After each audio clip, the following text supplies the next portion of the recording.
Hello विद्यार्थियों, तो आज के इस लेक्चर में आप सभी को यहाँ पर जो है बायोलॉजी के जो टॉप मोस्ट एमसीक्यू यानी कि जो ऑब्जेक्टिव क्वेश्चंस हैं वो आप सभी को यहाँ पर बताए जाएंगे। यहाँ पर वो क्वेश्चन लिए गए हैं जो पिछले 10 वर्षों में सबसे अधिक बार अब तक जो है रिपीट हुए हैं।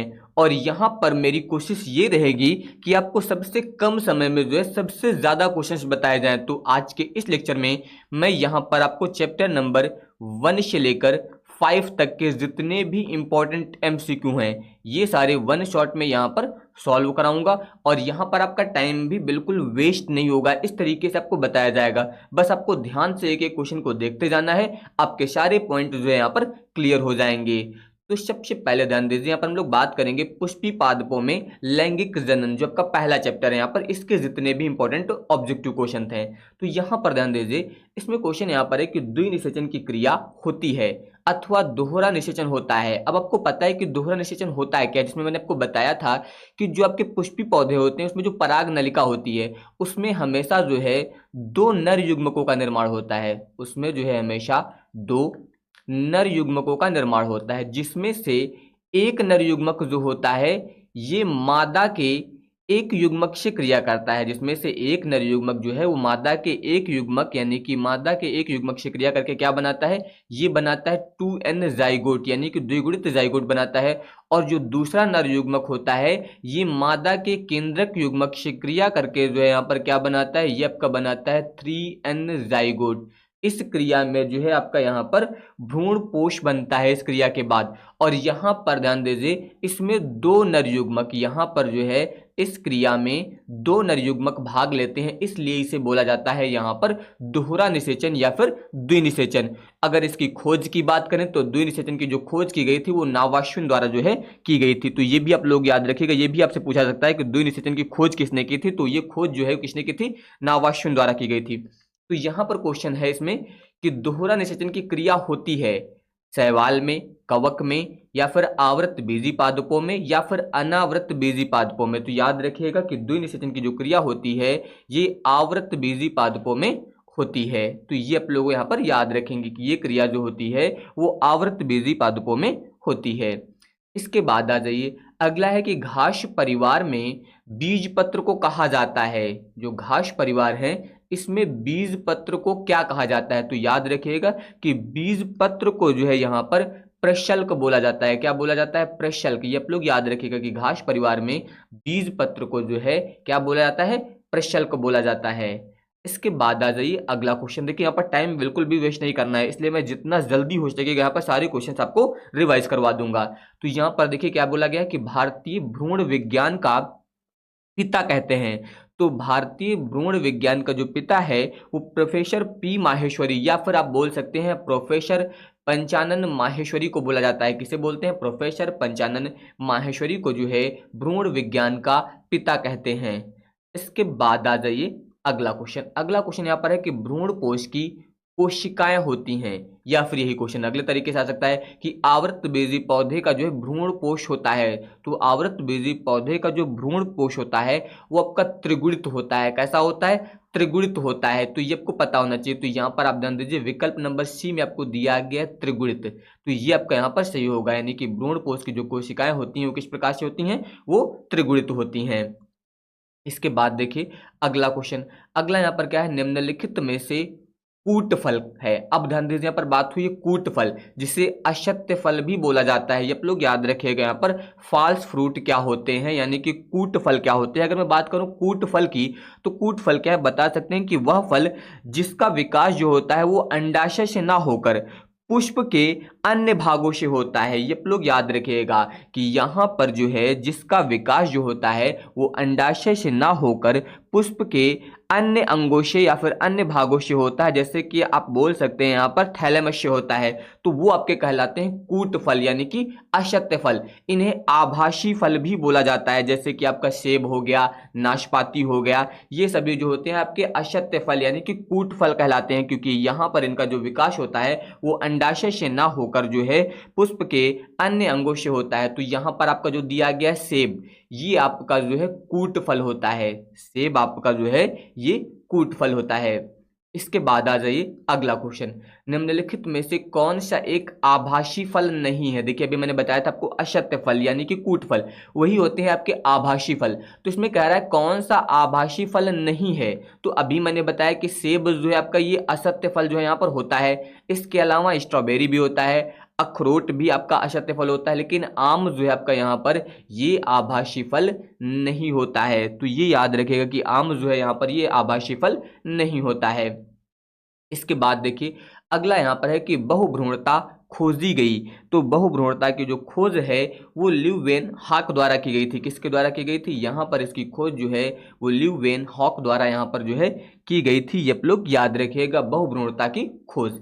इसके बाद आ जाइए अगला क्वेश्चन, यहाँ पर क्वेश्चन है कि निम्नलिखित में से कौन सा भाग पुष्प के नर जनन अंग का प्रतिनिधित्व करता है। नर जनन अंग का प्रतिनिधित्व जो है वो पुंकेसर यानी कि पुमंग के द्वारा किया जाता है। नर जनन अंग का प्रतिनिधित्व किसके द्वारा होता है, पुंकेसर यानी कि पुमंग के द्वारा यहाँ पर जो है इसका प्रतिनिधित्व किया जाता है। तो ये आप लोग याद रखेंगे। इसके बाद आ जाइए अगला क्वेश्चन। अगला क्वेश्चन है कि आवृतबीजी पौधों में पुंकेसर है। अब ध्यान दीजिए यहाँ पर किसकी बात हुई है, पुंकेसर की। तो पुंकेसर जो होता है आपका वो नर जननांग होता है। अभी इसके पहले का जो क्वेश्चन दिया गया था सेम वैसा ही क्वेश्चन है, केवल ये दूसरे तरीके से पूछा गया है। तो आवृतबीजी पौधों में जो पुंकेसर है ये आपका नर जननांग होता है। इसके बाद आ जाइए अगला क्वेश्चन। अगला क्वेश्चन यहाँ पर दिया गया है कि अगुणित कोशिका है, जबकि अगुणित कोशिका है वो इनमें से कौन सी है। तो आप लोग याद रखिएगा, अगुणित कोशिका बोलते हैं पराग कण को। किसको बोला जाता है, पराग कण को जो है अगुणित कोशिका यहाँ पर बोला जाता है। तो ये आप लोग याद रखिएगा। इसके बाद आ जाइए अगला क्वेश्चन, कह रहा है कि एक प्रारूपिक आवृतबीजी परागकोश में लघु बीजाणुधानियों की संख्या होती है। तो प्रारूपिक आवृतबीजी परागकोश में लघु बीजाणुधानियों की जो संख्या होती है वो आपकी 4 होती है। कितनी होती है परागकोश में परागधानियों की संख्या, 4 होती है। तो यहाँ पर इसका विकल्प नंबर जो डी दिया गया ये आपको यहाँ पर सही होगा। इसके बाद आ जाइए अगला क्वेश्चन। अगला क्वेश्चन यहाँ पर दिया गया है कि परागकण मात्र कोशिका में गुणसूत्रों की संख्या होती है। तो परागकण मात्र कोशिका में जो गुणसूत्रों की संख्या होती है वो द्विगुणित होती है। कैसी होती है, यहाँ पर द्विगुणित होती है। तो इसका जो विकल्प नंबर बी दिया गया आपका ये यहाँ पर सही हो जाएगा। इसके बाद आ जाइए अगला क्वेश्चन, कह रहा है कि प्रतिमुखी कोशिकाएं वे होती हैं जो उपस्थित होती हैं। प्रतिमुखी कोशिकाएं जो होती हैं वो निभागीय छोर पर स्थित होती हैं। कहाँ पर स्थित होती हैं, निभागीय छोर पर जो है स्थित होती हैं। तो ये आप लोग याद रखिएगा। इसके बाद देखिए अगला क्वेश्चन। अगला क्वेश्चन यहाँ पर है कि जौ के 200 दाने बनाने के लिए कितने अर्धसूत्री विभाजन होने चाहिए। तो याद रखिएगा 200 दाने बनाने के लिए 250 यहाँ पर जो है अर्धसूत्री विभाजन होने चाहिए। तो इसका विकल्प नंबर सी जो दिया गया आपका ये यहाँ पर सही होगा। इसके बाद आ जाइए अगला क्वेश्चन कि एक ही पादप के एक पुष्प के पराग कणों को दूसरे पुष्प के वर्तिकाग्रों तक स्थानांतरण कहलाता है। इसे बोलते हैं सजात पुष्पी परागण। यहाँ पर क्या बोला जाता है, इसे बोला जाता है सजात पुष्पी परागण। क्यों, क्योंकि यहाँ पर जो है एक ही पादप के एक पुष्प के पराग कणों का जो है वो दूसरे पुष्प के वर्तिकाग्रों तक जो है स्थानांतरण होता है। इसके बाद देखिए अगला यहाँ पर है कि निम्नलिखित में से कौन सी वायु परागण की विशेषता नहीं है। अगर मैं वायु परागण की विशेषता की बात करूं तो हल्के परागण यहाँ पर परागकण होते हैं इसमें। इसके अलावा बेहतर अनावृत पुंकेसर होते हैं, ये भी आपकी विशेषता है। वृहत पिक्ष की वर्तिकाग्र होते हैं, ये भी आपका यहाँ पर इसकी विशेषता है। तो इसमें पूछा गया कौन सा नहीं है, तो अनेक बीजांड ये आपके जो है वायु परागण की विशेषता नहीं है। तो ये आप लोग इसके बारे में याद रखेंगे। अगला क्वेश्चन ध्यान दीजिए। अगला यहाँ पर है कि साल्विया में परागण होता है। तो जो साल्विया है इसमें जो परागण होता है वो कीटों के द्वारा होता है। किसके द्वारा होता है, कीटों द्वारा जो है साल्विया में परागण होता है। ये आपको याद रखना है। इसके बाद देखिए अगला, वेलिशनेरिया के पौधे में परागण जो है वो किस माध्यम से होता है। तो इसमें जो परागण होता है वेलिशनेरिया के पौधे में, ये परागण जो होता है वो जल द्वारा होता है। किसके द्वारा होता है, जल द्वारा जो है इसमें परागण होता है। इसके बाद आ जाइए अगले क्वेश्चन पर। अगला क्वेश्चन है कि बीजांड का वह स्थान जहां बीजांड वृंत जो है वो जुड़ा होता है उसे कहते हैं। या फिर यही क्वेश्चन अलग तरीके से आ सकता है कि बीजांड का वह स्थान जहां बीजांड वृंत जो है जुड़ा होता है कहलाता है, तो इसे बोलते हैं नाभिका। क्या बोला जाता है? नाभिका। या फिर इसके अलावा इससे आप हाइलम बोल सकते हैं। ये लोग याद रखिएगा, इसे क्या बोला जाता है? नाभिका या फिर हाइलम बोलते हैं। तो यहाँ पर आपको विकल्प में दिया गया है हाइलम, तो इसका सॉरी नाभिका दिया गया, तो यहाँ पर जो है इसका विकल्प नंबर बी जो है आपका सही हो जाएगा। तो यहाँ पर ये इसका आंसर हो जाएगा। इसके बाद आ जाइए अगला क्वेश्चन। अगला यहाँ पर है कि निभाग जो है पाया जाता है। निभाग आपका जो है ये बीजांड में पाया जाता है। किस में पाया जाता है? बीजांड में। जब आपको बीजांड की संरचना बताई जाएगी तो वहां पर आपको बताया जाएगा कि निभाग क्या होता है। ठीक है, तो निभाग कहाँ पाया जाता है? बीजांड में पाया जाता है। इसके बाद अगला देखिए कि यहाँ पर दिया गया है कि निम्न में से कौन सी कोशिकाएं सभी प्रकार के भ्रूण कोश में पाई जाती हैं? कौन सी कोशिकाएं हैं जो सभी प्रकार के भ्रूण कोश में पाई जाती हैं? तो सभी प्रकार के भ्रूण कोश में जो पाई जाती हैं वो अंड कोशिकाएं होती हैं। कौन सी?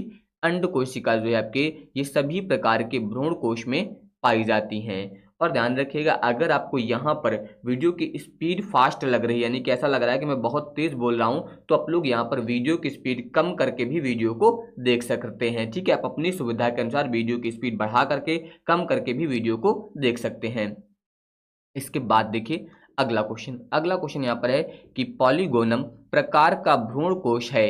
या फिर इससे यही क्वेश्चन अलग तरीके से आ सकता है कि एक प्रारूपी अनावृतबीजी भ्रूण कोश परिपक्व होने पर होता है।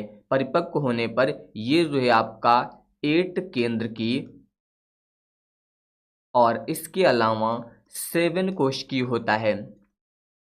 7 कोश की। तो अब आप यहाँ पर ध्यान दीजिए, यहाँ पर आपको ये दिया गया विकल्प नंबर बी में 7 कोश की और 8 केंद्र की। ये आपका विकल्प नंबर बी यहाँ पर सही हो जाएगा।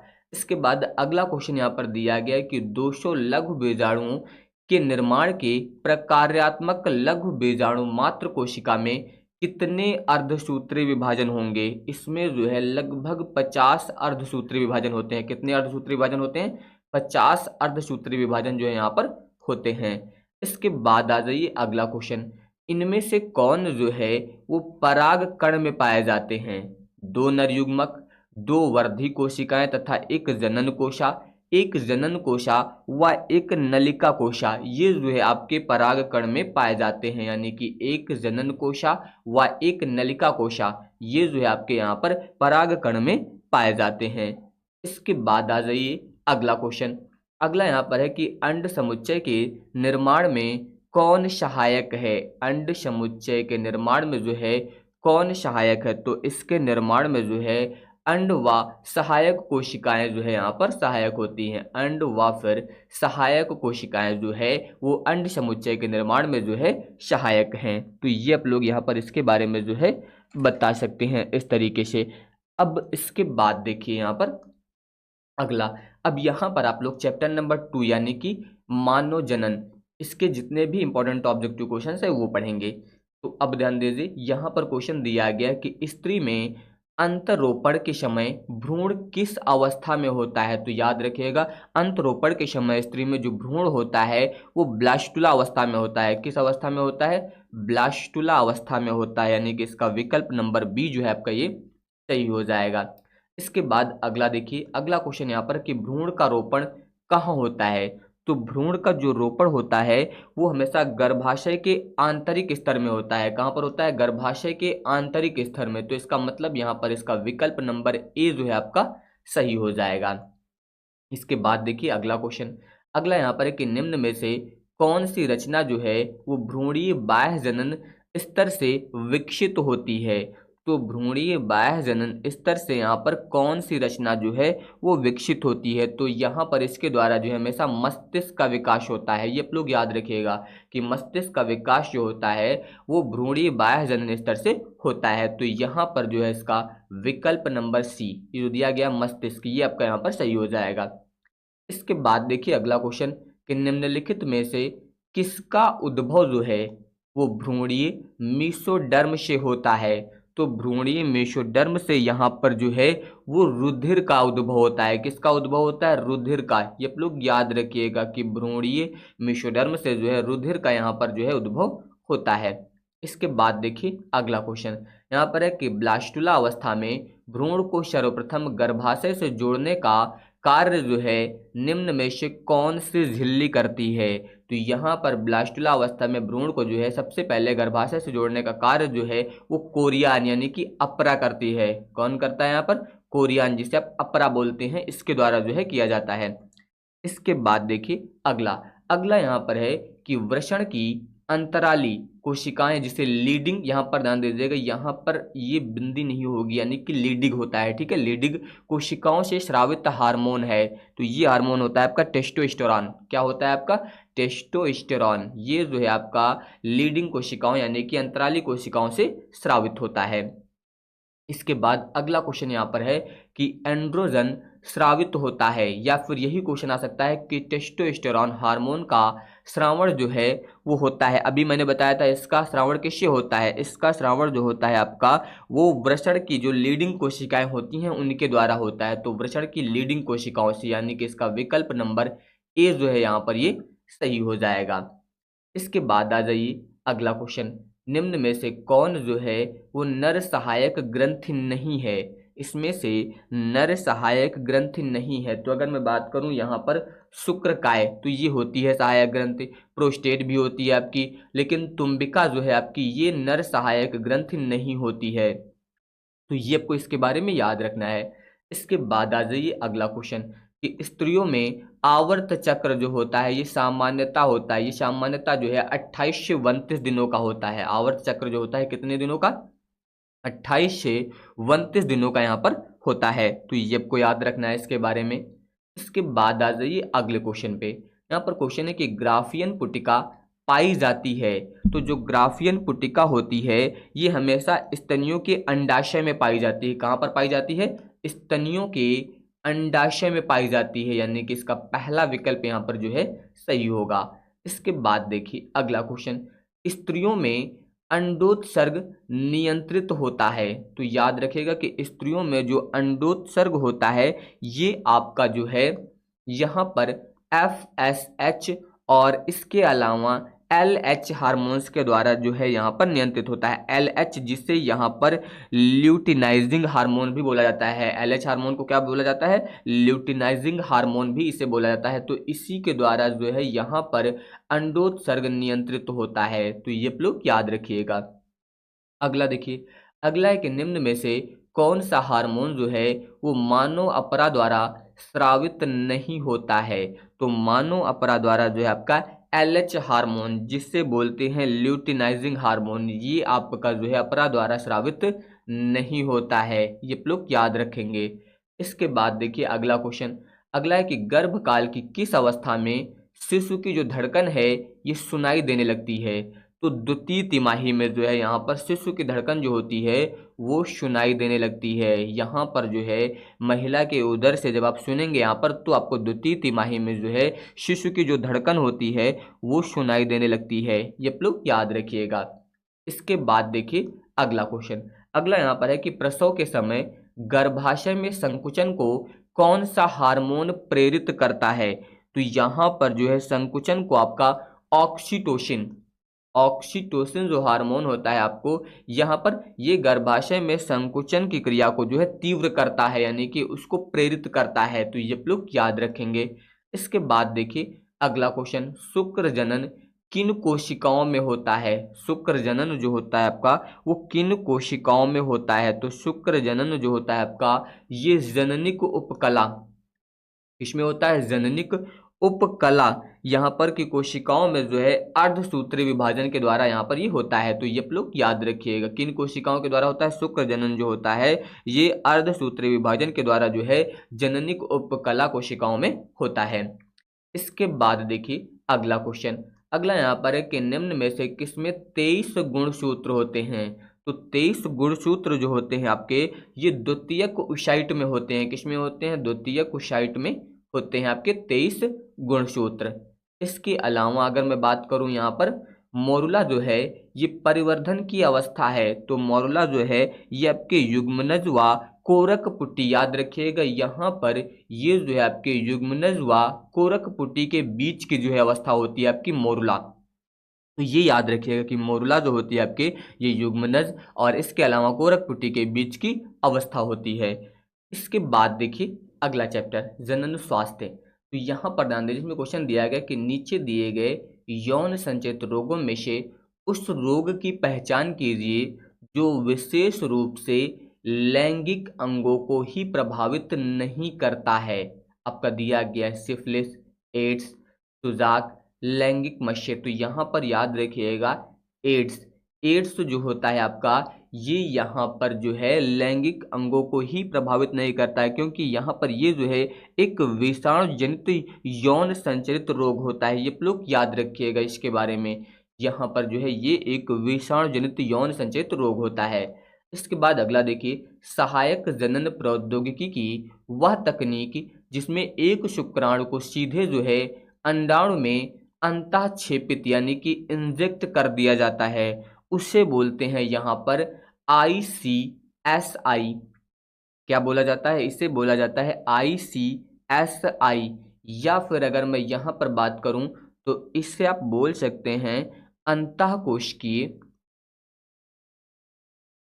अंतःकोशिकीय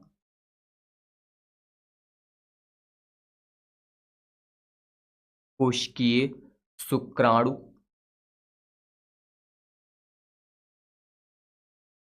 निक्षेपण तकनीकी, निक्षेपण तकनीकी।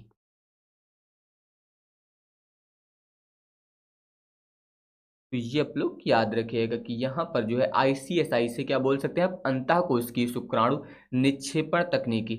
इसमें जो है यहाँ पर शुक्राणु को सीधे अंडाणु में जो है अंतःक्षेपित किया जाता है, ये आप लोग याद रखिएगा। इसके बाद देखिए अगला क्वेश्चन, स्तनपान कराने वाली माताएं जो है सामान्यतः गर्भ धारण नहीं कर पाती हैं, क्योंकि याद रखिएगा कि जो गैनेडोट्रोपिन है इसका जो है यहाँ पर संदमन नहीं हो पाता है। यहाँ पर जो गैनेडोट्रोपिन हार्मोन होता है इसका संदमन जो है यहाँ पर नहीं होता है, क्योंकि यहाँ पर जो कि और इसका संदमन जो है यहाँ पर होता है क्योंकि यहाँ पर जो है गैनेडोट्रोपिन जो होता है आपका ये अंडोत्सर्ग हेतु बहुत ही आवश्यक होता है, यानी कि अति आवश्यक होता है, और यहाँ पर इसका संदमन होता है, इसलिए यहाँ पर जो है गर्भ धारण नहीं कर पाती हैं स्तनपान कराने वाली माताएं। तो ये आप लोग यहाँ पर इसके बारे में याद रखिएगा, विकल्प नंबर ए यहाँ पर जो है इसका सही होगा। इसके बाद देखिए अगला क्वेश्चन कि हार्मोनल गोली का एक घटक है, हार्मोनल गोली का एक घटक है आपका प्रोजेस्टेरॉन। यहाँ पर क्या है? प्रोजेस्टेरॉन, ये जो है हार्मोनल गोली का एक घटक है। इसके बाद आ जाइए अगला यहाँ पर है कि MTP का पूरा नाम क्या है? MTP यानी कि मेडिकल टर्मिनेशन ऑफ प्रेगनेंसी। यहाँ पर जो इसका पहला विकल्प दिया गया मेडिकल टर्मिनेशन ऑफ प्रेगनेंसी, ये आपका MTP का जो है पूरा नाम हो जाएगा। इसके बाद देखिए अगला यहाँ पर है कि एमनियोटिक द्रव की कोशिकाओं में निम्न में से किसकी उपस्थिति द्वारा जो है भ्रूणीय शिशु का लिंग निर्धारण होता है। भ्रूणीय शिशु का जो लिंग निर्धारण होता है वो हमेशा यहाँ पर जो है लिंग गुणसूत्र से होता है। किससे होता है? ये आपका यहाँ पर जो है लिंग गुणसूत्र के द्वारा होता है। इसके बाद आ जाइए अगला क्वेश्चन है कि निम्न में से जनसंख्या वृद्धि रोकने का एक उपाय, जन्म दर में वृद्धि, ये तो हो ही नहीं सकता है। इसके अलावा विवाह आयु में वृद्धि, शिक्षा का प्रसार, तो यहाँ पर बी और सी ये दोनों सही होंगे, यानी कि विवाह आयु में वृद्धि कर दी जाए और इसके अलावा शिक्षा का प्रसार किया जाए, तो यहाँ पर जनसंख्या वृद्धि जो है इसको कम किया जा सकता है। ये आप लोग याद रखिएगा, यानी कि विकल्प नंबर डी जिसमें दिखा है दोनों बी और सी ये आपका सही माना जाएगा।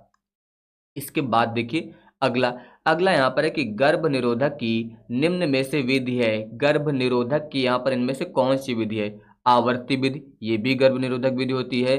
संभोग व्यवधान, ये भी विधि होती है। ये दोनों प्राकृतिक विधियां हैं। इसके अलावा रासायनिक पदार्थ का प्रयोग, यहाँ पर ये भी आपकी गर्भ निरोधक विधि है। तो यहाँ पर इसका विकल्प नंबर डी जो दिया गया उपरोक्त सभी, ये आपका यहाँ पर जो है सही हो जाएगा।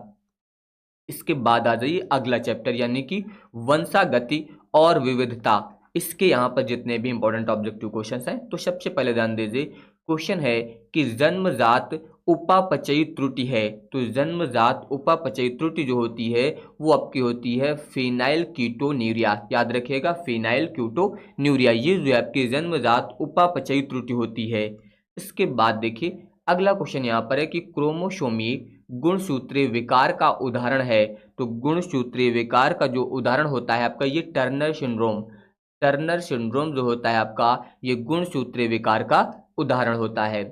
इसके बाद देखिए अगला क्वेश्चन, कौन सा आनुवंशिक विकार जो है 21वें क्रोमोसोम की त्रिसूत्रता के कारण होता है, तो याद रखिएगा यहाँ पर कि डाउन सिंड्रोम ये जो होता है आपका ये 21वें क्रोमोसोम की त्रिसूत्रता के कारण होता है, तो ये आपको याद रखना है। इसके बाद अगला यहाँ पर है कि मंगोली जड़ता किसके कारण होती है, लिंग गुणसूत्रों की एकल सूत्रता के कारण, 21वीं जोड़ी के अलिंग सूत्रों की एकल सूत्रता के कारण, या फिर लिंग गुणसूत्रों की एकाधिसूत्रता के कारण, या फिर 21वीं जोड़ी के अलिंग सूत्रों की एकाधिसूत्रता के कारण। तो यहाँ पर इसका विकल्प नंबर डी जो होगा आपका सही हो जाएगा। ध्यान दीजिए, विकल्प नंबर डी और बी लगभग एक जैसे हैं, बस यहाँ पर बात हुई है एकल सूत्रता की और यहाँ पर जो है एकाधिसूत्रता की बात हुई है, बाकी सेम एक जैसे विकल्प हैं, तो कंफ्यूज मत होना। मंगोली जड़ता जो है किसके कारण होती है, 21वीं जोड़ी के अलिंग सूत्रों की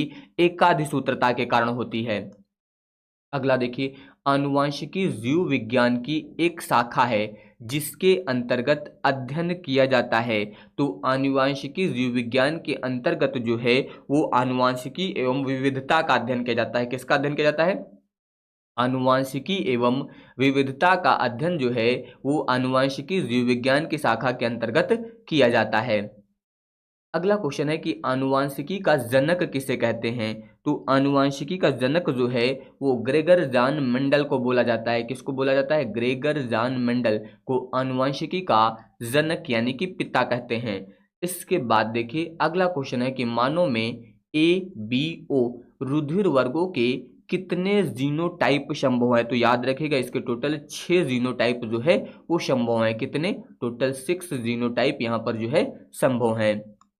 इसके बाद देखिए अगला क्वेश्चन, अगले क्वेश्चन की बात करें तो यहाँ पर क्वेश्चन दिया गया है कि रुधिर वर्ग, यहाँ पर जो है रुधिर वर्ग O, ये आपका छूटा हुआ है, यहाँ पर रुधिर वर्ग O वाली स्त्री जो है वो AB रुधिर वर्ग के पुरुष के साथ विवाह करती है, तो उसके पुत्र का जो रुधिर वर्ग होगा वो कौन सा होगा, उसके पुत्र का जो रुधिर वर्ग होगा वो या तो A होगा या फिर B होगा। कब, जब O वर्ग वाली स्त्री जब है AB रुधिर वर्ग वाले पुरुष के साथ विवाह करती है, तब उस समय उसके जो पुत्र का रुधिर वर्ग होगा वो A या फिर B रुधिर वर्ग होगा, ये याद रखिएगा। अगला देखिए, अगला यहाँ पर आपका दिया गया है कि संतान को पिता से कितने जीन्स मिलते हैं, तो अगर मैं बात करूं जीन्स की तो 50% जीन्स जो होते हैं वो मिलते हैं माता से, 50% जीन्स जो है वो किससे मिलते हैं, माता से, और इसके अलावा 50% जीन्स जो होते हैं वो मिलते हैं पिता से। तो यहाँ पर किसकी बात हुई है, पिता की बात हुई है कि संतान को पिता से कितने जीन्स प्राप्त होते हैं, तो संतान को पिता से लगभग जो है 50% जीन्स जो है वो प्राप्त होते हैं। इसके बाद देखिए अगला क्वेश्चन, अगला क्वेश्चन है यहाँ पर कि होलोड्रिक जीन किस क्रोमोसोम पर स्थित होते हैं, तो होलोड्रिक जीन जो होते हैं आपके Y क्रोमोसोम पर स्थित होते हैं। किस पर स्थित होते हैं, Y क्रोमोसोम पर जो है ये स्थित होते हैं।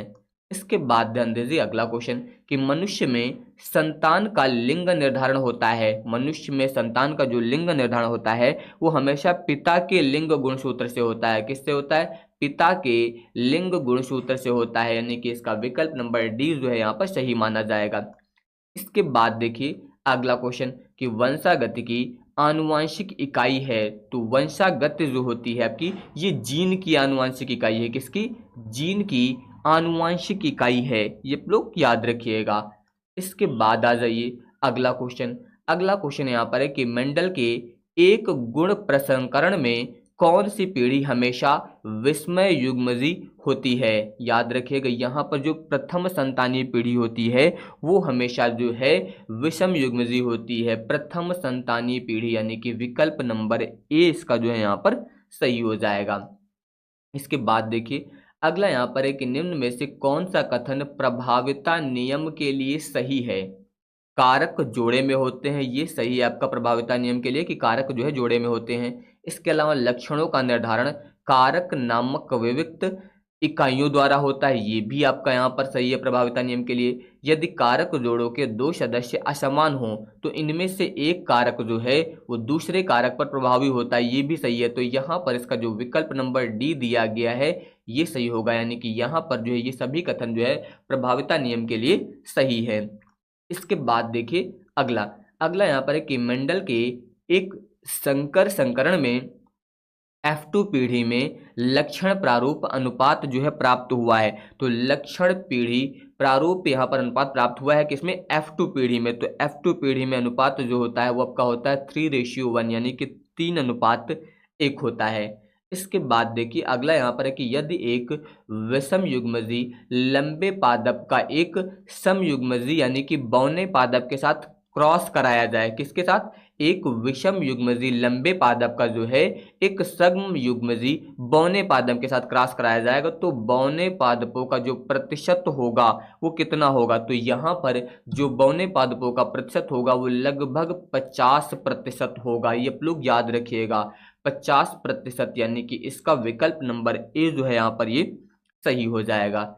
इसके बाद देखिए अगला क्वेश्चन, अगला यहाँ पर है कि प्रभाविता एवं पृथक्करण के नियमों का प्रतिपादन किसने किया था?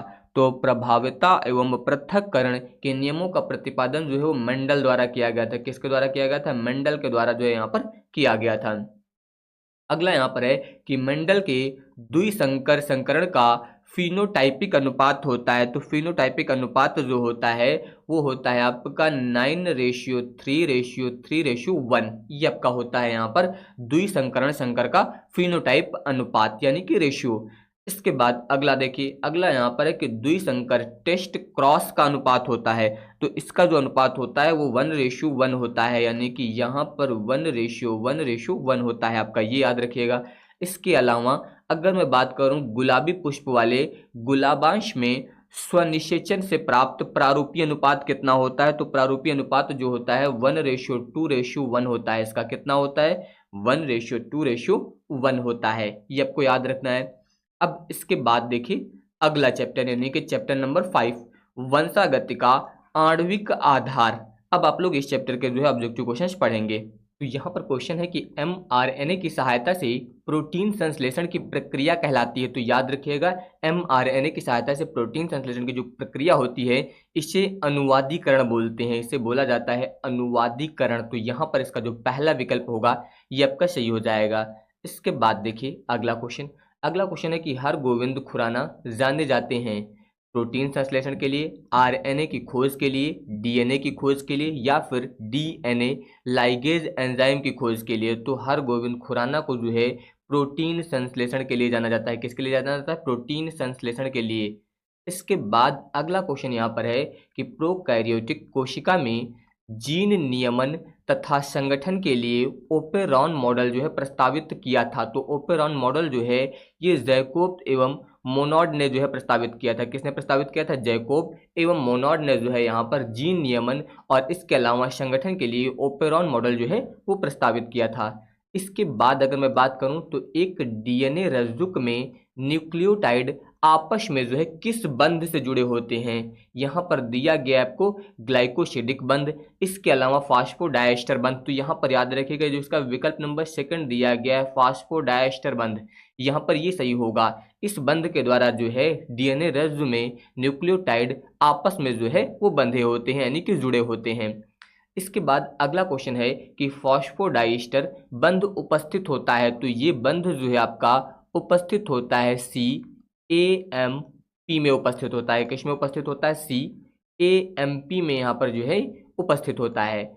इसके अलावा अगर मैं बात करूं तो डीएनए द्विगुणन की कौन सी विधि जो है वो दोनों परिणामी रज्जुकों में कुछ भाग पुराने तथा कुछ भाग नवीन डीएनए के होते हैं। तो याद रखिएगा यहाँ पर कि प्रसार विषयक विधि, याद रखेंगे आप लोग कि डीएनए द्विगुणन के जो है प्रसार विषयक विधि जो होती है, इसमें दोनों परिणामी रज्जुकों में कुछ भाग पुराने तथा कुछ भाग जो है वो नवीन डीएनए के होते हैं। ये आप लोग याद रखिएगा, प्रसार विषयक विधि में ऐसा होता है। इसके बाद अगला यहाँ पर है कि डीएनए पॉलीमरेज एंजाइम की खोज करने वाले वैज्ञानिक थे। तो यहाँ पर डीएनए पॉलीमरेज की खोज जो है वो कॉर्नबर्ग के द्वारा की गई थी। किसके द्वारा की गई थी? कॉर्नबर्ग के द्वारा यहाँ पर जो इसकी खोज की गई थी। इसके बाद देखिए अगला क्वेश्चन यहाँ पर है, गुणसूत्रों का निर्माण होता है। यहाँ पर दिया गया है यूक्रोमैटिन से, इसके अलावा हेट्रोक्रोमैटिन से। यहाँ पर याद रखिएगा इन दोनों से होता है गुणसूत्रों का निर्माण, यूक्रोमैटिन से भी होता है और हेट्रोक्रोमैटिन से भी होता है। तो यहाँ पर इसका जो विकल्प नंबर सी होगा यानी कि दोनों, ये आपका यहाँ पर सही माना जाएगा। इसके बाद देखिए अगला क्वेश्चन कि डीएनए और आरएनए में समानता है।